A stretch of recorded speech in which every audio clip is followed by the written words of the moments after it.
Debemos diferenciar lo que es una crisis, fenómeno de aparición brusca, una crisis epiléptica, crisis que tiene su origen en el cerebro, y una epilepsia, que es la repetición de las crisis epilépticas, que se produce por el aumento de la actividad eléctrica de las neuronas en alguna zona del cerebro.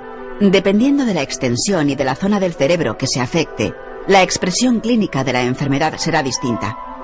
La clínica más llamativa se produce cuando se activa la zona motora y la persona afectada sufre una serie de movimientos corporales incontrolados, de forma repetitiva, denominados convulsiones.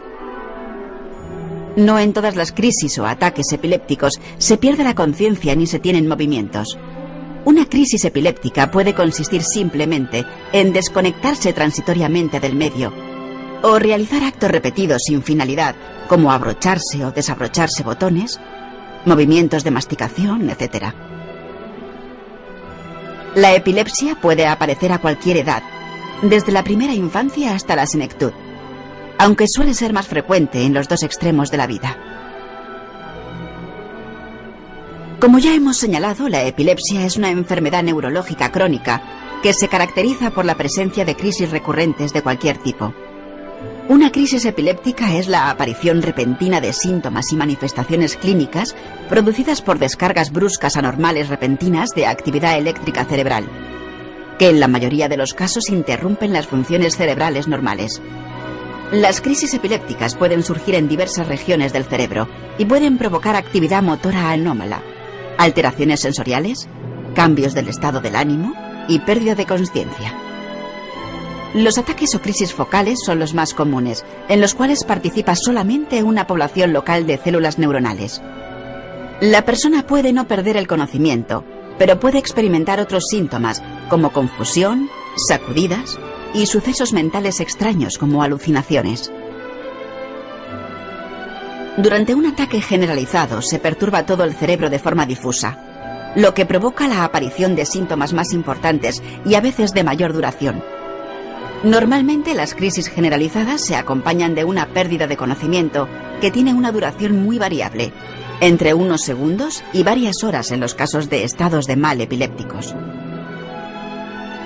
En función del agente que origina las crisis epilépticas, clasificamos las epilepsias en dos grandes grupos. Las primarias, en las que en su origen suelen encontrarse trastornos importantes de base genética y donde no se detecta ningún daño en la estructura del cerebro. En este grupo, las alteraciones que inducen la descarga eléctrica cerebral se encuentran en una alteración de la membrana de la neurona con cambios que corresponden a procesos moleculares a nivel de canales de calcio, cloro, aminoácidos y o GABA. El grupo de las epilepsias secundarias corresponden a los procesos en los que un daño cerebral previo es el causante de la crisis epiléptica. La epilepsia es un trastorno con muchas causas posibles. Cualquier cosa que impida o distorsione el patrón de actividad neuronal normal puede conducir a la aparición de una crisis epiléptica. Entre los factores que pueden aumentar el riesgo de padecer epilepsia se encuentran la predisposición genética y la existencia de una lesión cerebral. Cuando existe una predisposición o se tiene la enfermedad, hay muchos factores que pueden desencadenar la crisis, tales como el exceso de alcohol, las drogas, la falta de sueño, etc. Los métodos esenciales para un correcto diagnóstico de la epilepsia son la realización de una historia clínica completa y detallada. La realización de un electroencefalograma, el EEG, recoge la actividad eléctrica cerebral de cada individuo. Y los medios de diagnóstico por la imagen. El principal es la resonancia magnética, que van a recoger los posibles cambios estructurales que den origen a las crisis epilépticas, tumores, malformaciones, hemorragias, etc. Los síntomas dependerán del tipo de crisis con que se presenten y de la zona del cerebro afectada. Hay dos tipos de crisis epilépticas. Crisis parciales.